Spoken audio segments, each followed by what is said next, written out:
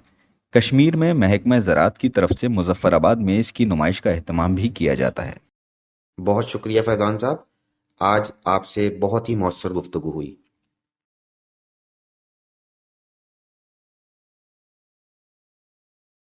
Listening practice کی یہ recording یہاں ختم ہوئی اور اس کے ساتھ ساتھ یہ امتحان بھی ختم ہوا۔ لسننگ پریکٹس کی مزید ریکارڈنگ سننے کے لیے ہماری ویب سائٹ www.bookmark.com.pk کا وزٹ کیجیے۔